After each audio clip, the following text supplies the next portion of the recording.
নমস্কাৰ প্ৰিয় দৰ্শকসকল, চাবলৈ আৰম্ভ কৰিছে আসাম লাইভ 7 আৰু ষ্টুডিঅ'ত মই বিকাশ। কলিয়াপানী মজদুৰ প্ৰাথমিক বিদ্যালয়ত ভয়ংকৰ দুৰ্ঘটনা, ৰাইজৰ তীব্ৰ প্ৰতিক্ৰিয়া। চাও আহক আমাৰ এই বিশেষ সংবাদ। শিক্ষকৰ গাফিলতিত ছাত্ৰ দুৰ্ঘটনাত আহত, দায়িত্বহীনতা আৰু বিদ্যালয়ৰ শৈক্ষিক পৰিৱেশ পৰিচালনাৰ ব্যৰ্থতাৰ জঘন্য নমুনা। কলিয়াপানী মজদুৰ প্ৰাথমিক বিদ্যালয়ত ভয়ংকৰ দুৰ্ঘটনা, ৰাইজৰ তীব্ৰ প্ৰতিক্ৰিয়া। শিক্ষাৰ মন্দিৰ বুলি কোৱা বিদ্যালয় এতিয়া দায়িত্বহীন শিক্ষকৰ কাৰ্যকলাপত শিশুৰ বাবে দুৰ্ঘটনাৰ মঞ্চ হৈ পৰিছে। ডিমৌ শিক্ষাখণ্ডৰ অন্তৰ্গত কলিয়াপানী মজদুৰ প্ৰাথমিক বিদ্যালয়ত আজি সংঘটিত ঘটনাই এই সত্যক যেন পুনৰবাৰ প্ৰতিষ্ঠা কৰিছে। বিদ্যালয় চলি থাকোঁতে পুৱা প্ৰায় 10:48 বজাত প্ৰথম শ্ৰেণীৰ এজন ছাত্ৰ বিদ্যালয় এৰি দোকানলৈ গৈ উভতি অহাৰ সময়তে স্কুটিৰ খুন্দাত গুৰুতৰভাৱে আহত হয়।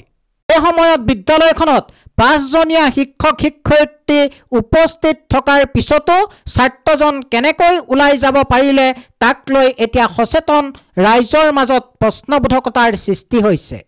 এই প্ৰশ্নত বিদ্যালয় চৰ্চিত হৈছে আৰু ৰাইজৰ মাজত তীব্ৰ ক্ষোভৰ সৃষ্টি হৈছে। স্থানীয় ৰাইজে তীব্ৰভাৱে অভিযোগ কৰে যে বিদ্যালয়খনৰ শিক্ষকসকলে পাঠদান বা ছাত্ৰ ছাত্ৰীলৈ মনোযোগ দিয়াৰ সলনি নিজৰ মোবাইলত ব্যস্ত থাকে। বহুদিন ধৰি এনে অভিযোগ উঠি আহিছে যদিও বিভাগীয়ভাৱে কোনো ব্যৱস্থা গ্ৰহণ কৰা হোৱা নাই।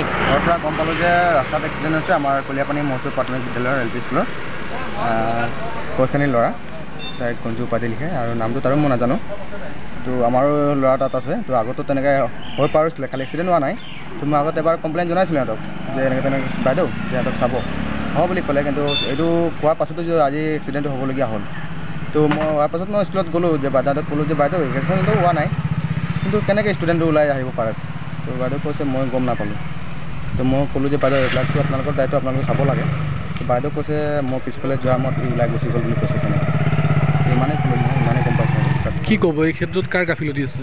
মোৰতো দেখা মতেতো বাইদেউহঁতৰ ভুল আছে বুলি গম পাইছোঁ মই, কাৰণ ষ্টুডেণ্ট এটা যদি এডুকেশ্যন নোহোৱাৰ আগত যদি ওলাই যায় তো বাইদেউহঁতৰ ভুল আছে মোৰ মতে। এতিয়া চৰকাৰক বা শিক্ষা বিভাগ কি আবেদন জনাব? মোৰ অনুৰোধ আছে নহয় স্কুলটোত মানে বাইদেউহঁতে অলপ গুৰুত্ব দিব লাগে আৰু মোৰ মতে তাত এখন চকীদাৰ হিচাপে এটা মানুহ ৰাখিব লাগে। মোৰ প্ৰশ্ন হ'ল বিদ্যালয় কৰ্তৃপক্ষৰ ওপৰত, যদি ৰিকেশ্যন হোৱা নাই তো কেনেকুৱা ছাত্ৰ 2-3টা মুকলিভাৱে আহি দোকান বা আলিফালে বা আম গছ আছে আম গছত আম পাৰিবলৈ অনুমতি পালে? যদি এনেকুৱা গাফিলতি হয় আমাৰ চাহ বাগিচাৰ ল'ৰা ছোৱালীক আমি এখন স্কুলত দিবলৈতো বহুত চিন্তা কৰিব লাগিব। ছেফটি বোলা বস্তুটো দেখোন আমাৰ ইয়াত নাই। চৰকাৰে দেখোন বহুত সুবিধা কৰি দিছে, সুবিধা কৰি দিয়া স্বত্তেও যদি আমি ছেফটি নাপাওঁ তো আমাৰ ল'ৰা ছোৱালীক আমি এখন স্কুললৈ কেনেকুৱা পঠিয়াম? আজি দুৰ্ভাগ্যক্ৰমে ল'ৰাজন আজি সুস্থই হৈ আছে। যদি বেলেগ কিবা হোৱা হ'লে, কাৰোবাৰ একটা ল'ৰা ছোৱালীয়ে থাকে, সেই ল'ৰাটোৰ প্ৰতি বহুত সপোন থাকে, এই সপোনটোতো চাৰখাৰ হৈ গ'লহেঁতেন। তো মই চৰকাৰক আহ্বান জনাওঁ যে এনেকুৱা বিদ্যালয় প্ৰধান শিক্ষকে হওক বা গোটেই ষ্টাফটোৰ ওপৰত বিহিত ব্যৱস্থা গ্ৰহণ কৰিব লাগে।